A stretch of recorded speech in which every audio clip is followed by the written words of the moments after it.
ꯐꯗꯤ ꯐꯖꯔꯦ ꯃꯄꯥꯟ ꯀꯦꯟꯗꯜ ꯁꯨꯃꯥꯏꯅ ꯊꯥꯜꯂꯦ ꯇꯣꯉꯥꯟꯅ ꯄꯔꯦꯡ ꯁꯨꯃꯥꯏꯅ ꯊꯥꯜꯂꯦ ꯑꯗꯒꯤ ꯒꯝꯂꯥꯗꯁꯨ ꯄꯔꯦꯡ ꯄꯔꯦꯡ ꯊꯥꯜꯂꯦ ꯍꯥꯏ ꯃꯌꯥꯝ ꯉꯁꯤꯗꯤ ꯏꯃꯣꯏꯅꯨ ꯅꯨꯃꯤꯠꯅꯦ ꯑꯗꯨꯅ ꯕ꯭ꯂꯣꯛ ꯃꯆꯥ ꯑꯃ ꯁꯨꯝ ꯅꯝꯖꯔꯒꯦ ꯇꯧꯕꯅꯦ ꯑꯩꯈꯣꯏ ꯂꯥꯏ ꯀꯩꯀꯩ ꯈꯣꯏꯔꯝꯕ ꯈꯣꯠꯄ ꯇꯧꯕꯗꯣ ꯑꯩꯈꯣꯏ ꯕꯥꯅ ꯃꯈꯥꯗ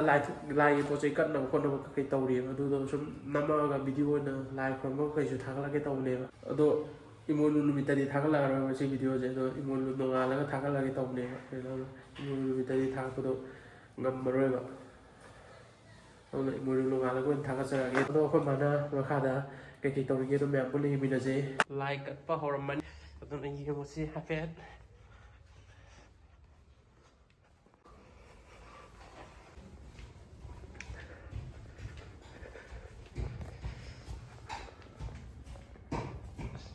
ꯀꯃꯥꯏꯅ ꯄꯣꯠ ꯆꯩ ꯊꯝꯕ ꯍꯧꯔꯦ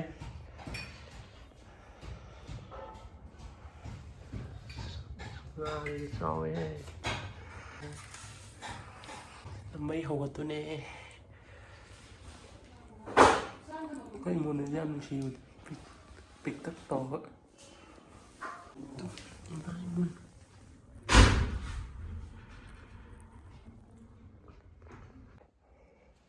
ꯑꯗꯣ ꯑꯩꯈꯣই ꯂꯥꯏꯟꯗꯧꯒꯤꯅ ꯁꯨꯃꯥꯏꯅ ꯄꯤꯛꯇꯛꯅ ꯀꯠꯂꯦ ꯑꯁꯤꯒꯅ ꯑꯗꯨꯗꯩ ꯂꯥꯏ ꯈꯨꯔꯨꯝꯁꯜꯂꯛꯈꯤꯒꯦ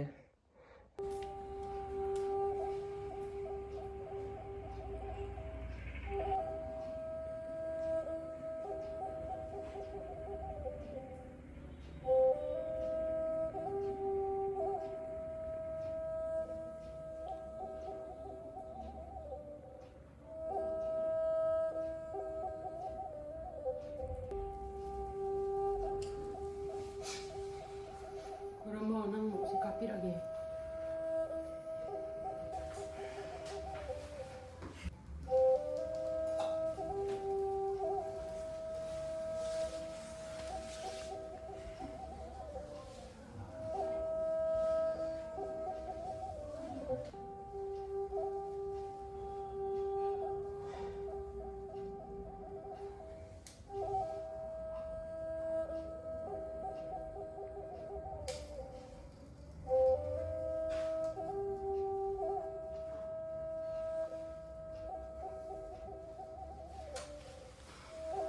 ꯃꯄꯥꯟ ꯑꯃ ꯌꯦꯡꯉꯨꯁꯦ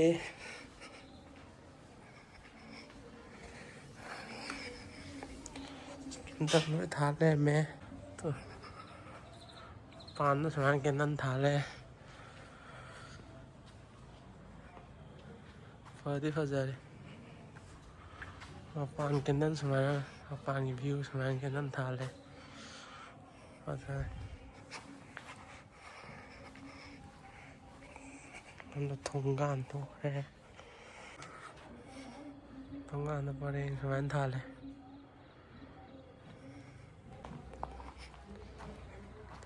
ꯑꯗꯒꯤ ꯒꯝꯂꯥꯗꯁꯨ ꯄꯔꯦꯡ ꯄꯔꯦꯡ ꯊꯥꯜꯂꯦ ꯁꯨꯃꯥꯏꯅ ꯂꯣꯏ ꯊꯥꯜꯂꯦ ꯃꯄꯥꯟꯁꯦ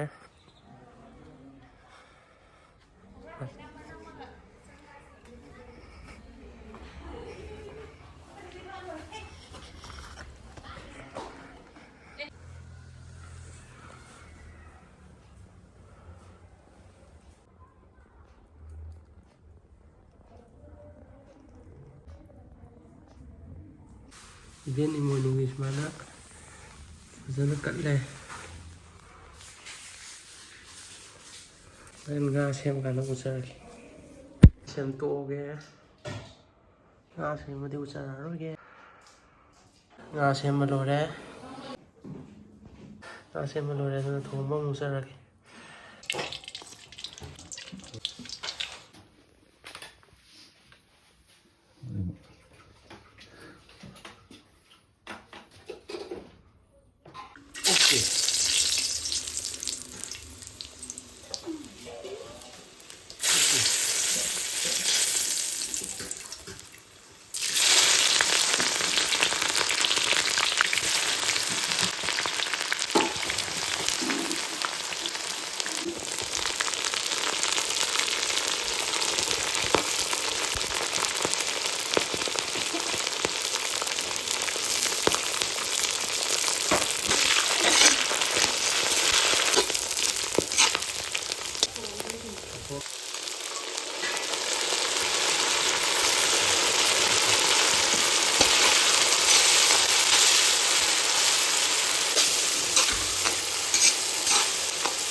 thấm lại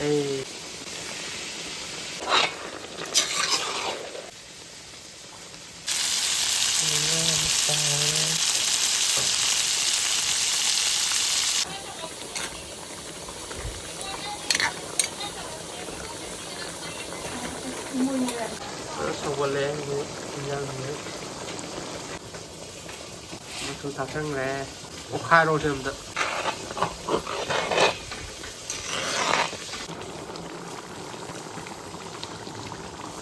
thật rất lẽ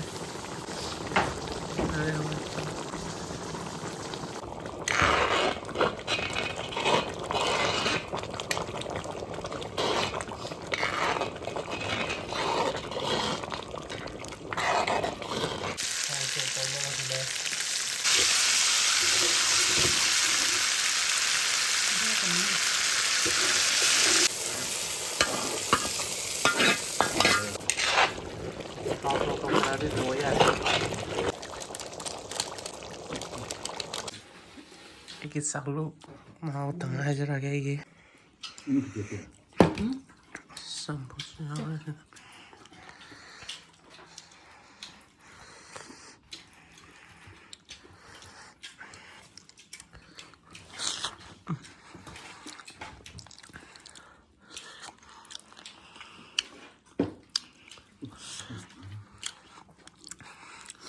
con gỗ nó to quá